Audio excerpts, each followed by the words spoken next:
Good afternoon.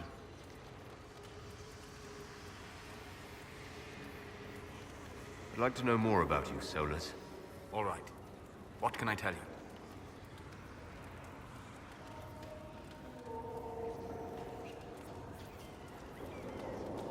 We'll talk later. Goodbye.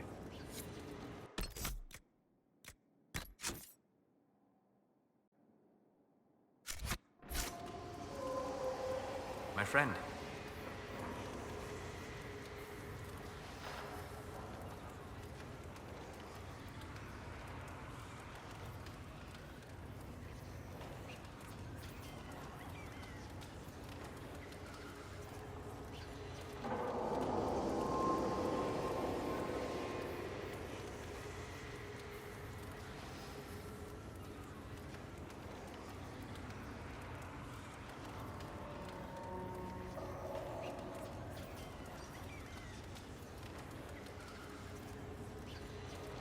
I'd like to know more about you, Solus.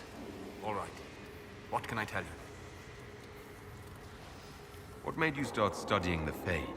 I grew up in a village to the north. There was little to interest a young man, especially one gifted with magic. But as I slept, spirits of the Fade showed me glimpses of wonders I had never imagined. I treasured my dreams. Being awake, out of the Fade, became troublesome. Did spirits try to tempt you? No more than a brightly colored fruit is deliberately tempting you to eat it. I learned how to defend myself from more aggressive spirits, and how to interact safely with the rest. I learned how to control my dreams with full consciousness. There was so much I wanted to explore.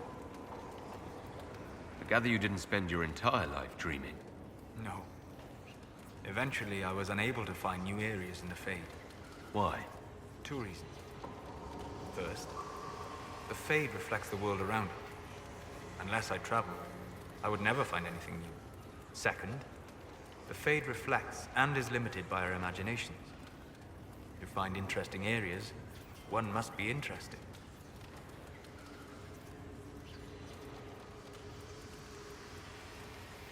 I wish you luck. Thank you. In truth, I've enjoyed experiencing more of life to find more of the Fade. How so? You train to flick a dagger or an arrow to its target.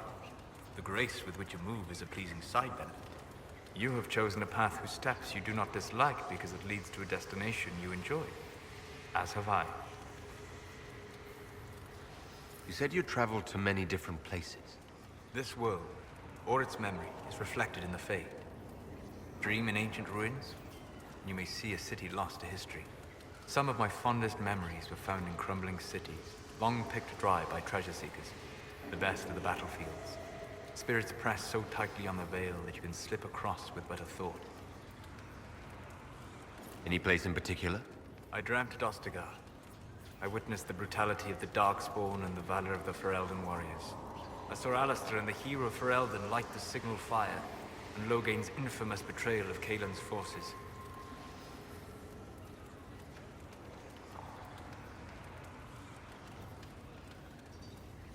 I've heard the stories.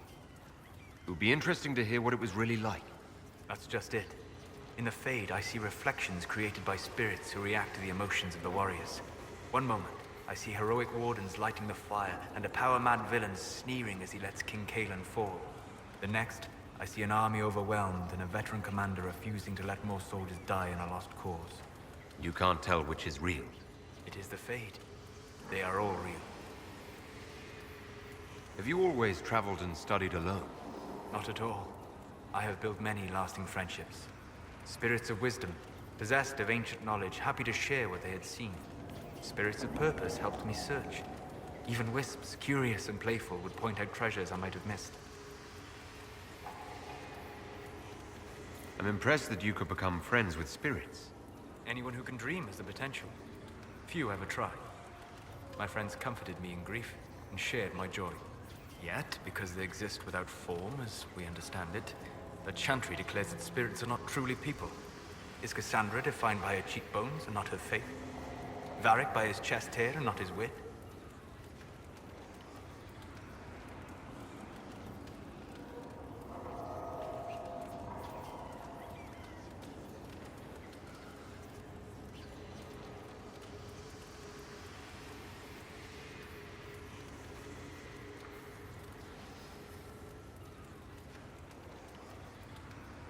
They're not defined by their bodies, but they do have bodies. You need one to be a person. A demon possessing a corpse has a body. A living body. A demon possesses a living mage to become an abomination. They didn't make that body, they just took it over. Technically, your mother created your body. With some help from your father, one assumes? You've thought about this. On occasion, yes. We'll talk later. Goodbye. Good afternoon. I'm interested in what you told me of yourself and your studies. If you have time, I'd like to hear more. You continue to surprise me. All right, let us talk. Preferably somewhere more interesting than this.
Why here? Haven is familiar. It will always be important to you. We talked about that already.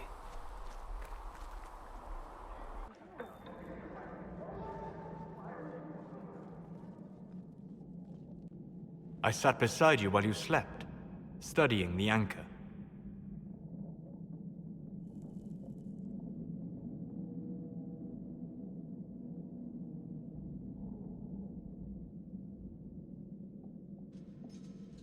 How long can it take to look at a mark on my hand? A magical mark of unknown origin? Tied to a unique breach in the veil? Longer than you might think. I ran every test I could imagine. Searched the Fade, yet found nothing. Cassandra suspected duplicity. She threatened to have me executed as an apostate if I didn't produce results.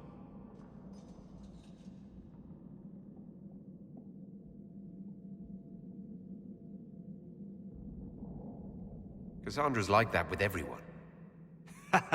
Yes. You were never going to wake up? How could you? A mortal sent physically through the Fade. I was frustrated, frightened. The spirits I might have consulted had been driven away by the breach. Although I wished to help, I had no faith in Cassandra, or she in me. I was ready to flee.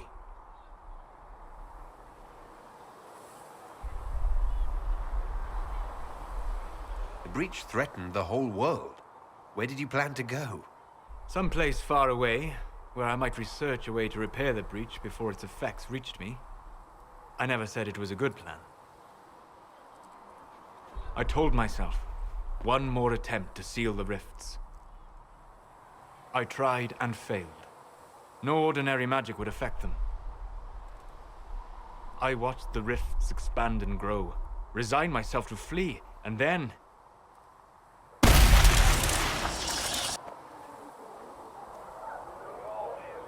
It seems you hold the key to our salvation. You had sealed it with a gesture.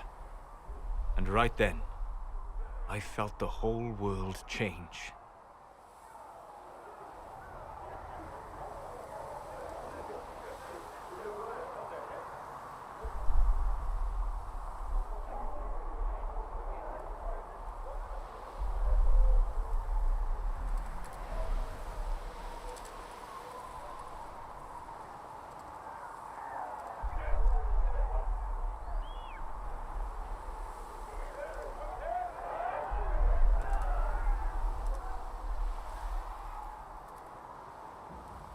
For all our sakes, I'm pleased that you stuck around.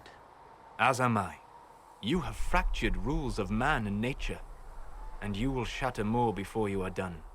To visit me here, and you not even a mage. What do you mean? Where do you think we were? This isn't real. That's a matter of debate. Probably best discussed after you wake up.